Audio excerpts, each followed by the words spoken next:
आपको वोट डालने नहीं दिया जाएगा। ऐसा महसूस होने लगा है कि सरकारें मुसलमानों को इंसान समझने से इनकार कर रही हैं। ये एक साजिश है जो चल रही है, जिस पर वो लोग तो वहां बैठे हुए मुकाबला कर रहे हैं, मुल्क के दीगर तमाम जो अरबाब हल्लो अक्द हैं, चाहे वो मुसलमान हो या गैर मुस्लिम हो, उनको भी इस पर तवज्जो करनी चाहिए। आपको वोट डालने नहीं दिया जाएगा तो डेमोक्रेसी में आप इररिलेवेंट हो गए, मार्जिनलाइज हो गए। एक तरफ आपके डेमोक्रेटिक राइट्स होते हुए भी आपको उसे इस्तेमाल करने के हक से जबरन रोका जा रहा है, और दूसरी तरफ आपकी जो आबादियां हैं उन आबादियों को मुख्तलिफ बहानों से आपसे खाली करवाया जा रहा है।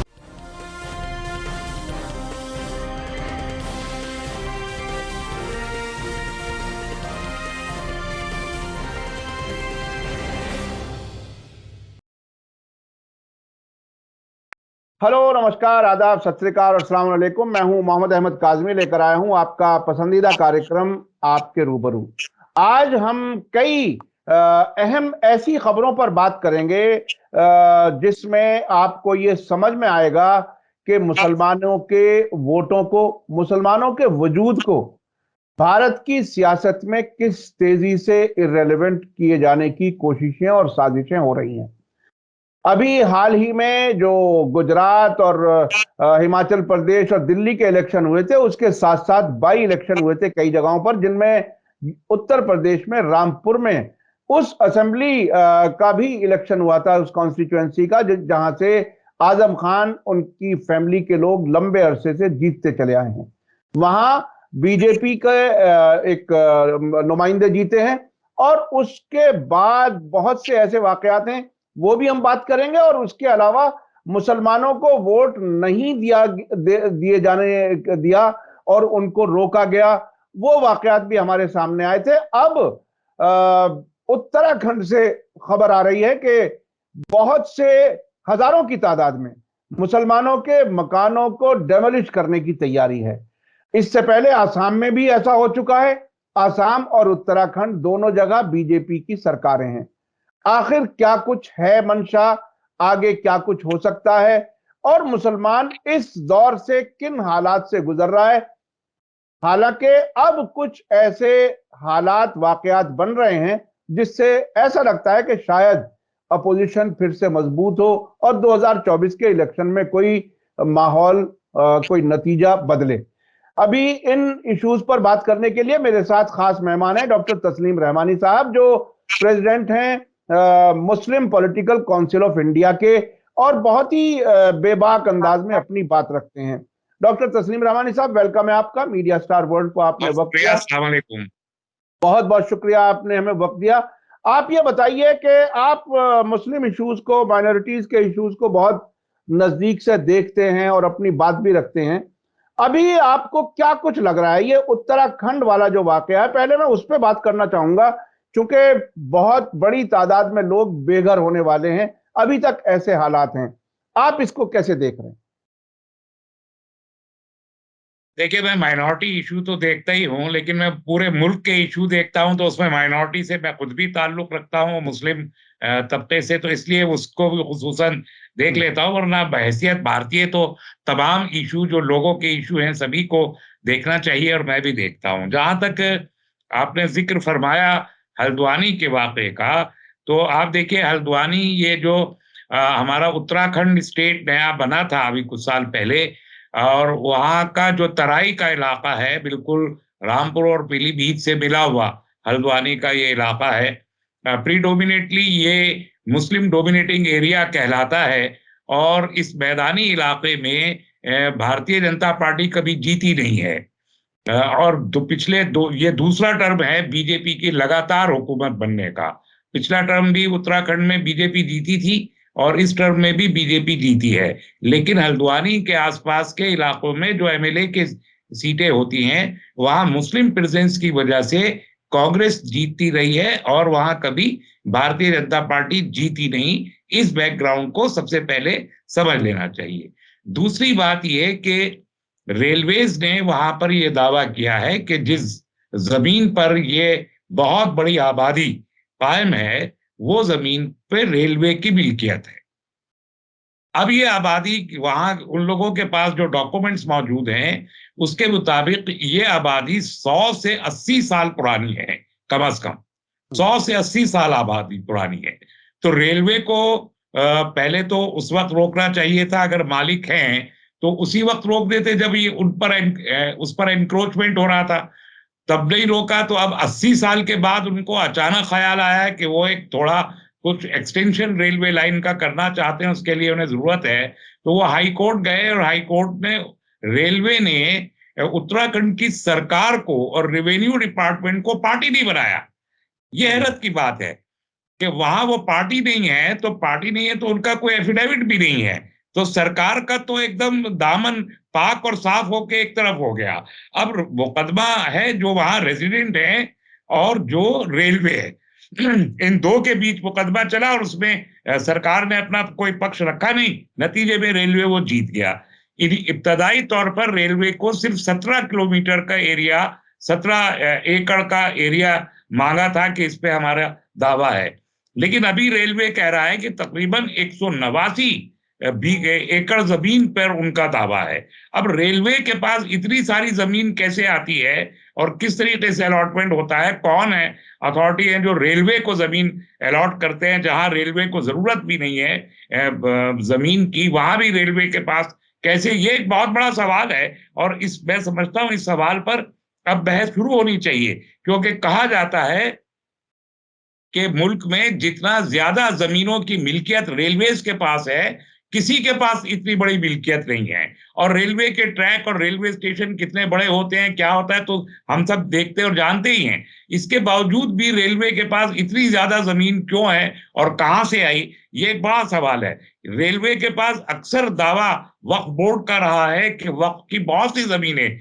रेलवे के अंडर में मौजूद है। खुद दिल्ली में मैं ऐसी जगह जानता हूं जो वक्फ की जमीनें हैं और उस पर रेलवे ने दावा कर रखा है। तो रेलवे इतना बड़ा लैंडलॉर्ड मुल्क में कैसा बनाया है, पहली बात ये समझ, इस पर सवाल पर बहस होनी चाहिए। दूसरी बात ये कि ये एक फिनोमिना है कि मुसलमानों को की बस्तियों को जहां पर वो एनब्लॉक रह रहे हों वहां से उनको उजाड़ के और किसी न किसी स्लम में और जे कैंप में उनको धकेल दिया जाए। और ये हल्द्वानी में अकेले नहीं हो रहा है, हल्द्वानी में मास इतने बड़े लेवल पर ये पहला वाकया होगा। 4370 के करीब मकानात हैं, जिनमें 20 के करीब मसाजिद हैं, जिसमें कई स्कूल्स हैं, इंटर स्कूल्स भी हैं, सेकेंडरी सीनियर सेकेंडरी स्कूल भी हैं, 2 या 3 मनादिर भी हैं उस जमीन में मौजूद हैं। तकरीबन 5% नॉन मुस्लिम पॉपुलेशन है, 95% मुस्लिम पॉपुलेशन है। इस तरह कुल मिला के तकरीबन 1 लाख के करीब लोगों की आबादी है उन घरों की। उस आबादी को आप कहां फेंकेंगे, इसका इसका सरकार ने कोई जवाब नहीं दिया। 7 जनवरी की तारीख है कि 7 जनवरी को डेमोलिशन होना है। अब ये 1 लाख लोग इस सर्दी के आलम में कहां जाके पड़ेंगे, इसका जवाब ना हाईकोर्ट के पास है जिसने उजाड़ने का हुक्म दे दिया, न उत्तराखंड की सरकार ने बोला है कि वो इन लोगों को कहां शिफ्ट करेगी, न रेलवे के पास कोई मंसूबा है कि 1 लाख इंसानी जानों को जानवरों की तरह वहां से जो धकेलना चाहते हैं, तो ये लोग कहां, ये सांस लेने वाले जीरू, मैं तो इंसान के कैसे कहूं मैं कि जिनके बारे में ये फैसला हो रहा है उनको इंसान कैसे कहूं, ये जो जी नफ्स लोग हैं ये कहां जाएंगे 1 लाख लोग, इसका कोई जवाब किसी सरकार के पास नहीं है। इसका बहुत सीधा मतलब है, मैं दूसरे सेगमेंट में आऊंगा, ये दोहराया जा रहा है त्रिपुरा और असम, असम में तो अभी भी चल रहा है इविक्शन ड्राइव, असम में चल रहा है। एनआरसी के नाकाम हो जाने के बाद वहां की बीजेपी सरकार ने इविक्शन ड्राइव शुरू कर दिया, यही ये कह के कि ये जमीन फला की है, ये जमीन फला की है, ये जमीन कहीं फॉरेस्ट डिपार्टमेंट की है, कहीं इरिगेशन डिपार्टमेंट की है, कहीं रेलवे डिपार्टमेंट की है। अरे भाई तो कहां जाके रहें, रेलवे की लाइन बसाना ज्यादा जरूरी है या खाली जमीनों पे जंगल बसाना जरूरी है या इंसानों को आबाद करना जरूरी है।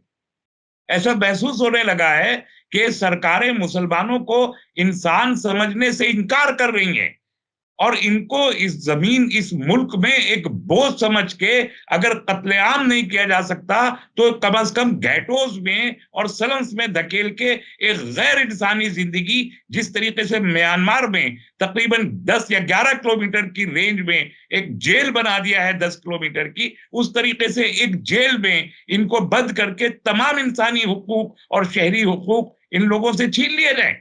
ये एक साजिश है जो चल रही है, जिस पर वो लोग तो वहां बैठे हुए मुकाबला कर रहे हैं, मुल्क के दीगर तमाम जो अरबाब हल्लो अक्द हैं, चाहे वो मुसलमान हो या गैर मुस्लिम हो, उनको भी इस पर तवज्जो करनी चाहिए। ये बहुत ही खतरनाक सूरत हाल है कि जैसा कि आपने बताया, और क्या इनके लिए रिफ्यूजी कैंप बनाए जाएंगे, इनको कहाँ ले जाया जाएगा। मुझे तो आपके बात करते करते वो मुजफ्फरनगर याद आ गया कि जहां फसाद करा करके और जंगलों में जा करके हमारी ही कुछ तंजीमें खड़ी हो गई, बहुत बड़ा नेक काम करने के नाम पर, और मकान बना दिए कुछ जंगलों में जा करके। तो क्या इन इन इस इतनी बड़ी आबादी, 1 लाख के तकरीबन आप आबादी बता रहे हैं, वहां किसी किस्म का कोई इंतजाम, क्या मतलब कोई एनजीओज या कोई किसी किस्म की कोई ऑर्गेनाइजेशंस वगैरह भी कहीं कोई इन्वॉल्व हैं क्या, वहां कुछ कुछ कर रही हैं? बरेली से दरगाह आला हजरत के लोग वहां गए थे और उन्होंने तयक्कुन दिया वहां की आवाम को कि हम आपके साथ खड़े रहेंगे। और जमीयत उलमा ने भी कहा कि हम कोर्ट में जाएंगे। शायद हाई कोर्ट के फैसले को सुप्रीम कोर्ट में चैलेंज करने की तैयारी की जा रही है और अगले 2-3 दिन में वो किया जाएगा। अदरवाइज तो 7 तारीख को डेमोलिशन हो ही जाएगा। दूसरी बात, आपने फरमाया कि मुजफ्फरनगर की तरह कैंप्स में उनको कहीं धकेल दिया जाएगा। मैं ये समझता हूं कि इससे भी ज्यादा जो खतरनाक सूरत हाल है वो ये है, आपने सुना होगा जब एनटीसीए मूवमेंट चल रहा था और जब एनआरसी की बात चल रही थी, तब ये इशू उठा था कि डिटेंशन सेंटर्स बनाए जाएंगे।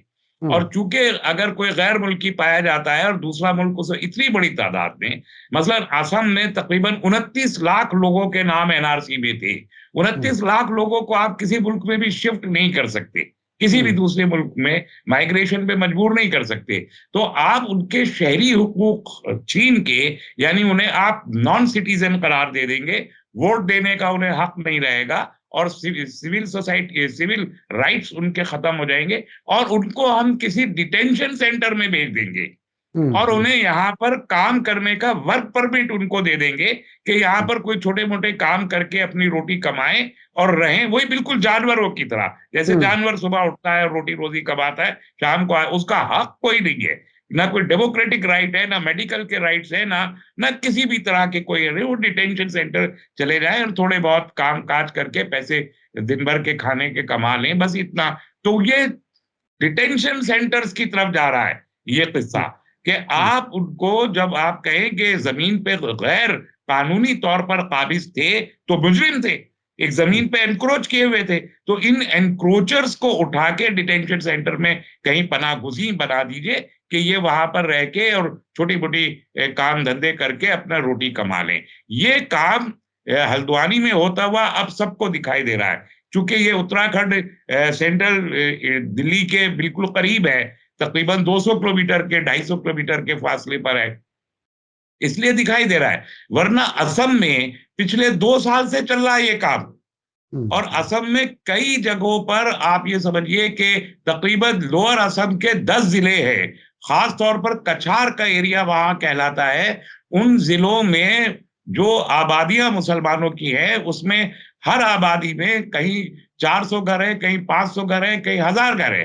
तो 2-4 हजार 5,000 असम के मुसलमानों को के घरों को तोड़ दिया जाता है, बुलडोजर चल जाते हैं वहां बाकायदा, और बुलडोजर के जरिए फिर वो लोग कहीं झुग्गी में प्लास्टिक की पॉलीथीन की झुग्गियां बना के रहने पे मजबूर हो जाते हैं। तो वो, और ये कुछ डिटेंशन सेंटर हर जगह बने हुए। एनआरसी के में हुकूमत का मंसूबा जब नाकाब हो गया सुप्रीम कोर्ट के जरिए की गई एनआरसी को भी हुकूमत ने रिजेक्ट कर दिया और ये तय नहीं हो पाया कि कौन शहरी है और कौन शहरी नहीं है। तो दूसरा तरीका ये कि उनकी आबादियों को गैर कानूनी तौर पर बसी हुई आबादी कहकर बुलडोज कर दिया जाए और उन मकीनों को उसके किसी न किसी जेजे क्लस्टर में या वहां किसी डिटेंशन सेंटर में दाखिल कर दिया जाए। तो कितनी बड़ी मुसीबत ये लाखों मुसलमानों के ऊपर असम में किसी हद तक, किसी छोटी हद तक ही त्रिपुरा में भी है, असम में भी है और अब ये उत्तराखंड में आ गई। और ये वायरस की तरह पूरे मुल्क में कैसे फैलेगी, इसके बारे में कुछ भी कहना बहुत मुश्किल है। और ये एक बहुत बड़ा संगीन इशू है जिस पर मुस्लिम क़यादत नाम की अगर कोई चीज है तो उसे यकीनी तौर पर इसका नोटिस लेना चाहिए और इस पर कुछ अमल आवरी करनी चाहिए।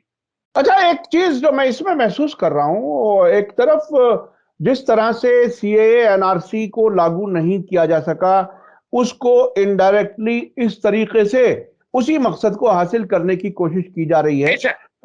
और तकरीबन ऐसा ही किसानों को शिकायत है पूरे मुल्क में।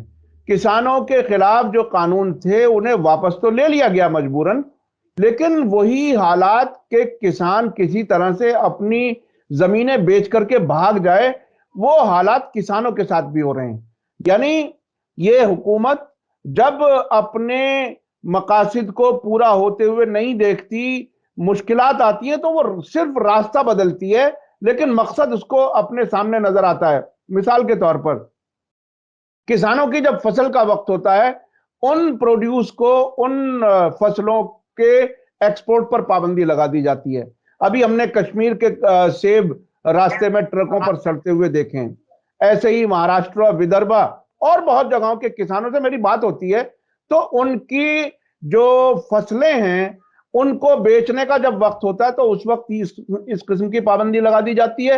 और पाबंदी का मकसद दो होते हैं, एक तो इनको कीमत अच्छी ना मिल सके, एमएसपी तो है ही नहीं, एमएसपी खुद अगर एमएसपी भी दे दी जाए तब भी किसान को कुछ नहीं मिलता, वो ना मिले, और फिर इनके जो कारोबारी साथी हैं वो अपने कोल्ड स्टोरेजेस में इकट्ठा कर लें और फायदा उठाएं, जो भी कुछ हो सकता हो। बिल्कुल इसी तरह से यह मुसलमानों वाले मामले में भी नजर आ रहा है। आप कैसे देख रहे हैं? मतलब किसान तो हर मजहब के लोग हैं और वो इत्तेहाद नजर भी आया था हमारे, जब दिल्ली बॉर्डर पर किसान इकट्ठे थे और उससे सरकार परेशान भी हुई थी कि ये तो हिंदू मुसलमान सब एक जगह आ गए। अब आपको इन दोनों में सिमिलरिटी कितनी लगती है? मुझे कुछ ऐसा महसूस हुआ तो मैंने सोचा आपसे इसके बारे में पूछ। देखिए, स्वामीनाथन कमीशन की जो रिपोर्ट थी वो आई थी तकरीबन 2006 में। उसमें बहुत साफ था कि एमएसपी की गारंटी हुकूमत को लेनी चाहिए, मिनिमम सपोर्ट प्राइस। और अभी जब ये किसान मूवमेंट चला था तो उसमें किसानों से ये वादा किया गया था कि वो एमएसपी का बिल लाएंगे पार्लियामेंट, लेकिन एमएसपी आज तक वो बिल नहीं लाए। इसलिए एमएसपी हमेशा फ्रेजाइल रहती है, जिससे किसान को उसके प्रोड्यूस की कीमत नहीं मिलती। ये तरीका कार एक लंबे अरसे से चला आ रहा है, ये तो कोई नया नहीं है, अभी भी नहीं हो रहा तो ये भी वो पुराना ही है। लेकिन वो फिनोमिना नया है जो आपने बयान किया कि किसान के मूवमेंट के खत्म हो जाने के बाद वो प्रोड्यूस को बेचने के लिए न तो मंडी हासिल कर पाता है और न रास्ता हासिल कर पाता है ट्रांसपोर्ट का। यानी कश्मीर के किसान का सेब सड़ गया, सड़क पे ट्रक में लदे हुए हजारों हजार ट्रक जो है, चूंकि हाईवे खराब हो गया था। अब देखिए, हाईवे की रिपेयर नहीं की गई, हाईवे को खराब छोड़ दिया गया और हफ्तों वो सेब का ट्रक खड़ा रहा, हजारों ट्रक वहां खड़े रहे और उसमें सेब सड़ गया। तो कश्मीर के किसान को अपने फसल का कुछ नहीं मिला। यही प्याज का और टमाटर का हो रहा है, जो विदर्भा के किसान के प्याज और टमाटर है। तो आप किसान को इस तरह नहीं तो उस तरह परेशान कर रहे हैं। बहरहाल वो तो जो हमारे पूंजीपति यहाँ के एग्रीकल्चर सेक्टर पे कब्जा करना चाहते थे, ये इनडायरेक्टली तो किसान को दबाने की साजिश है उन पूंजीपतियों के फेवर में, वो एक हिस्सा है। लेकिन ये दूसरा हिस्सा जहां एविक्शन का हिस्सा है, ये एविक्शन एक टर्म बन गई है। देखिए, एविक्शन असम में बाकायदा इस्लाम से इशू है, एविक्शन का इशू के इनखला जबरदस्ती निकालना, ये त्रिपुरा असम नॉर्थ ईस्ट में टर्म है, और इस टर्म को लेके दसियों मुकदमे पड़े हुए अदालतों में, गुवाहाटी के अदालतों में, सुप्रीम कोर्ट तक में भी आए। तो ये अब ये ड्राइव, इविक्शन ड्राइव उत्तराखंड में दिखाई दे रहा है। तो ये एक बहुत बड़ा सिग्नल है कि इविक्शन पूरे मुल्क का इशू सीएए और एनआरसी की तरह बनने जा रहा है। तो कबल वक्त देख लें कि eviction is going to become a very sensitive issue in the country. ये बात हमको समझनी पड़ेगी। तमाम जो मुल्क की सियासी पार्टियां हैं और तंजीमें हैं, सबको, सिर्फ मुस्लिम तंजीमें नहीं, सबको इविक्शन के खिलाफ खड़ा होना पड़ेगा, वरना ये इविक्शन यूनिलैटरल है, यकतरफा है, सिर्फ मुसलमानों के खिलाफ है, किसी और के खिलाफ नहीं है। और मुसलमानों की बड़ी बस्तियां, पुरानी बस्तियां, अब जैसे पुरानी दिल्ली है, आप इससे समझ लीजिए कि पुरानी दिल्ली का एक छोटा सा एरिया है, कोई बहुत बड़ा एरिया नहीं है, 10-15 किलोमीटर के बीच में पूरी शाहजहानाबादी दिल्ली बस्ती है। अगर वहां पर कल कोई आके कह दे पुरानी दिल्ली स्टेशन भी वही है, नई दिल्ली स्टेशन भी वही है, दोनों जो सबसे बड़े स्टेशन रेलवे के दिल्ली में है, दोनों वही है। अगर कल रेलवे आके कहने लगे कि 15 से 20 किलोमीटर तक पुरानी दिल्ली स्टेशन और नई दिल्ली स्टेशन के बीच में पुरानी दिल्ली बसी हुई है, गौर से देखिए। तो इन दोनों को अगर ये कहे कि ये दोनों के बीच, दोनों स्टेशनों के बीच जो आबादी है, ये तो रेलवे की जमीन है, तो शाहजहां तो जा चुके, शाहजहानाबादी दिल्ली भी गई पूरी की पूरी। और अगर आप वहां एविक्शन करें कल, वो तो 200 साल की बसी हुई दिल्ली है, अगर वह इविक्शन होने लगे तो मुझे बताइए कि कौन उसे रोक सकेगा? अदालतें कहेंगी तो रेलवे की जमीन पे काबिज है, आप 200 साल से काबिज है, तो छोड़िए। जबकि मुल्क का कानून यह है कि जो जिस जगह पर कंटिन्यूअसली 12 साल से रह रहा है, उससे वो जगह खाली नहीं करवाई जा सकती। यह कानून है मुल्क का। इसके बावजूद मुसलमानों के केस में इस बात को नजरअंदाज किया जा रहा है कि मुल्क में 12 साल वाली इस कैद को नजरअंदाज किया जा रहा है कि अगर सबके पास वोट, कई अरसे से वोट देते आ रहे हैं, आधार कार्ड है, पैन कार्ड है, स्कूल हैं, बच्चे पैदा हुए वहां, इसके बावजूद भी इस कानून के होते हुए भी 80-80 साल और 100-100 साल की पुरानी बस्तियों को अगर उजाड़ा जा रहा है, तो समझ लीजिए कि 200 साल की बस्ती को भी उजाड़ा जा सकता है, फिर तो कोई टाइम लिमिट है ही नहीं। तो ये एक बड़ी साजिश है कम्युनिटी को इररेलेवेंट करने की। जी जी, इररेलेवेंट करने की। मुझे एक वाकया याद आ गया दिल्ली का ही। दिल्ली में जहां इस वक्त सीबीआई हेडक्वार्टर है, सीजीओ कॉम्प्लेक्स, वो पूरा कब्रिस्तान पूरा था। ऐसे बहुत से सबूत हैं, लेकिन बिल्कुल ताजा इस वक्त कंस्ट्रक्शन चल रहा है। सीबीआई हेडक्वार्टर के बिल्कुल बराबर में एक मस्जिद और बहुत सी बड़ी जगह है। उसके कागजात जो एक मिनिस्ट्री ने दूसरी मिनिस्ट्री को कागज दिए, वो इत्तेफाक से हम लोगों के हाथ लग गए थे कहीं से।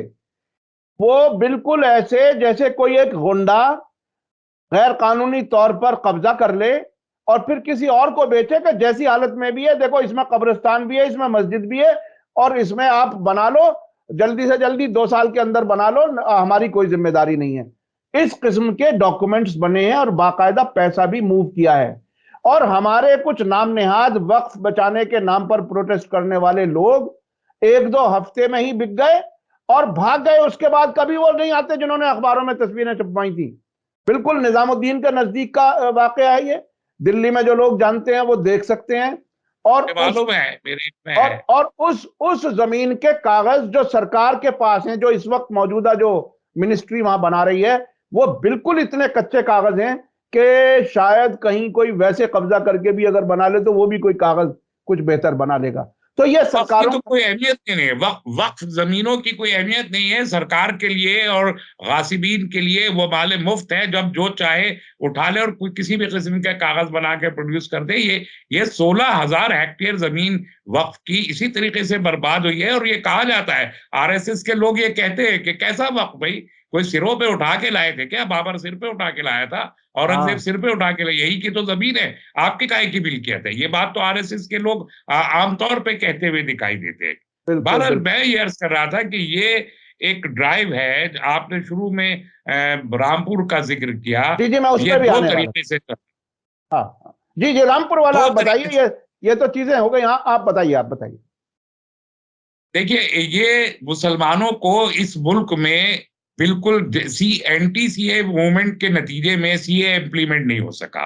तो सीए के जरिए जो भी ये कोशिश थी कि मुसलमानों की शहरियत पर सवालात खड़े किए जाए एनआरसी के लिए, वो मुमकिन नहीं हुआ है, अभी तक तो मुमकिन नहीं हुआ, और असम में भी नाकाम हो गए। तो अब मुसलमानों को वही दूसरे तरीके से इररेलीवेंट करने का एक तरीका ये है कि देखिए, आपने असम देखा, सॉरी, रामपुर, रामपुर में एक टॉवरिंग मुस्लिम पर्सनालिटी आजम खां, आजम खां बहुत बुरे हो सकते हैं, बहुत जालिम हो सकते हैं, बहुत इक्तदार का नाजायज उन्होंने फायदा उठाया होगा, सब कुछ मान लेते हैं, ठीक है।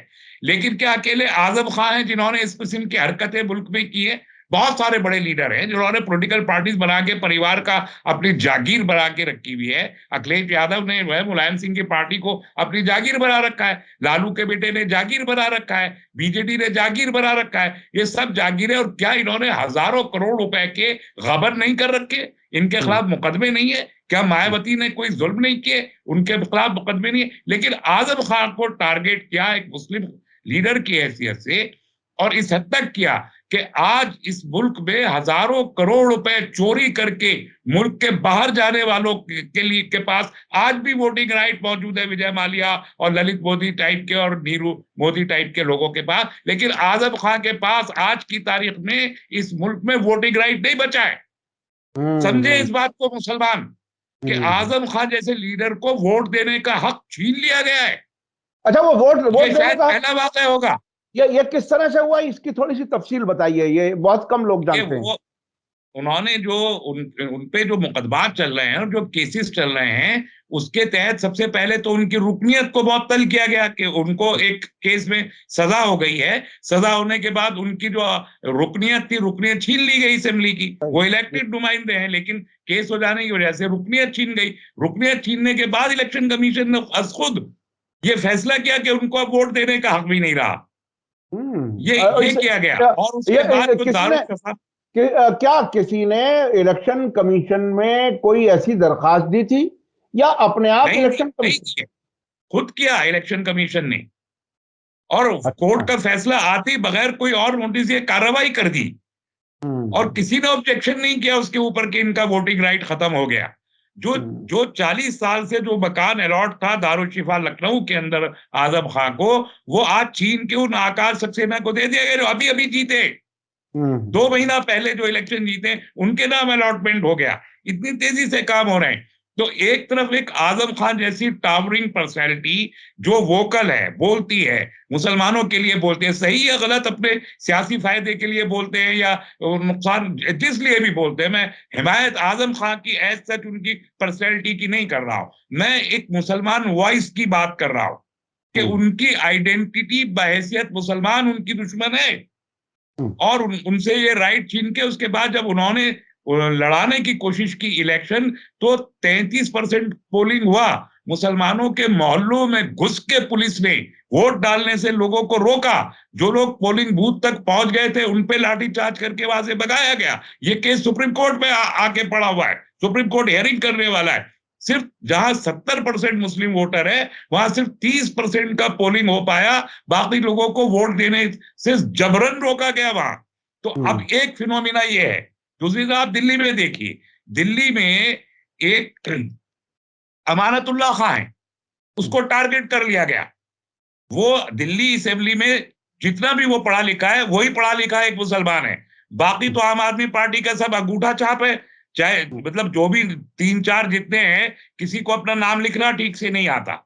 ऐसे लोग एमएलए हैं। जो सबसे ज्यादा पढ़ा लिखा वोकल है, मुस्लिम फेस बन के उभरा था वो आम आदमी पार्टी का, आज सीबीआई, ईडी और जो हमारा एंटी करप्शन ब्यूरो एसीबी, ये सब उसके पीछे पड़े हुए उसको टारगेट कर रहे हैं। उससे भी वोटिंग राइट किसी दिन छीन लिया जाएगा। तो इनको बहैसियत मुसलमान टारगेट किया जा रहा है। और अब आप गौर कीजिए कि अगर रामपुर के मुस्लिम वोटर्स को वोट देने से रोका गया, तो मैं ये मानता हूं कि ये एक रिहर्सल है, ये एक ट्रायल है। इस मुल्क में 90 लोकसभा की कॉन्स्टिट्युएंसी वो है जहां 25% एंड अबव मुस्लिम वोट है।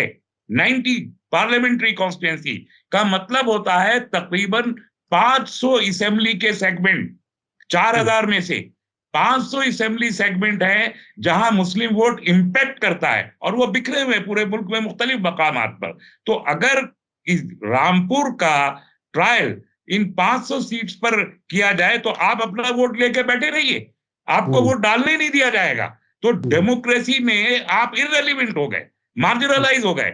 एक तरफ आपके डेमोक्रेटिक राइट्स होते हुए भी आपको उसे इस्तेमाल करने के हक से जबरन रोका जा रहा है, और दूसरी तरफ आपकी जो आबादियां हैं उन आबादियों को मुख्तलिफ बहानों से आपसे खाली करवाया जा रहा है, और आपको जे कॉलोनीज और स्लम्स में रहने पे मजबूर किया जा रहा है। इसका सीधा मतलब यह है कि इंडियन सिविल सोसाइटी में आपके डेमोक्रेटिक राइट्स और आपके सिविक राइट्स को इम्पीच किया जा रहा है मुख्तलिफ बहानों से, कानून का सहारा लेके और दस्तूर का सहारा लेके आपको 2 नंबर 3 नंबर बल्कि एक गैर इंसानी जिंदगी गुजारने पे मजबूर किया जा रहा है। अगर इस पर भी आप कोई कानूनी कार्रवाई नहीं करते और जमहूरी तरीकों से कोई तहरीक बपा नहीं करते तो आप अपने मुस्तकबिल का अंदाजा खुद कर सकते। जी जी जी, बहुत बहुत शुक्रिया। बहुत ही अफसोसनाक सूरत हाल है जो आपने दोनों चीजें बताई। एविक्शन के नाम पर हजारों लोगों को बेघर करने की तैयारी, उनके मकानों को मुनज़्ज़िम करके, उसके अलावा वोटिंग राइट छीन लेना, और जिस किसी के पास वोटिंग राइट है उसे वोट ना देने देना, ये भी वही नतीजा उसका भी वही आता है। तो ऐसी सूरत में क्या कुछ मुस्लिम ऑर्गेनाइजेशंस कर रही हैं? वो जो आधी रात को मिलकर के आने वाले लोग हैं उनसे कितनी तवक्को की जा सकती है? क्या कुछ हो सकता है? आपसे सबसे पहले बात हुई है कि कई मुस्लिम ऑर्गेनाइजेशंस के लोग भी वहां पर इन्फ्लुएंस बाकायदा आरएसएस का है और वो अपनी पसंद के लोगों को बिठा रहे हैं मुख्तलिफ मुस्लिम ऑर्गेनाइजेशंस में। तो अगर इतना पेनिट्रेशन हो जाएगा और है तो आने वाले वक्त में मुसलमान कहाँ जाएगा? और मुसलमान को जो हकूक कॉन्स्टिट्यूशन ने दिए हैं वो अगर उसको नहीं मिलते, और अगर इजराइल फिलिस्तीन की तरह से यहाँ भी घेटोज में ले जाने की कोशिश है मुसलमानों को, तो ये बहुत ही खतरनाक साइन है। देखिए आने वाले वक्त में क्या कुछ होगा, लेकिन अलर्ट हालत में रहना चाहिए और कानून के मुताबिक जो भी कुछ रेमेडीज हो सकती हैं उसकी तरफ जरूर जाना चाहिए। ये देखिए क्या सूरत हाल बनती है। बहुत बहुत शुक्रिया तस्लीम रहमानी साहब, आपने वक्त दिया। इसी के साथ मुझे दीजिए इजाजत। धन्यवाद, शुक्रिया। जय भारत, जय हिंद।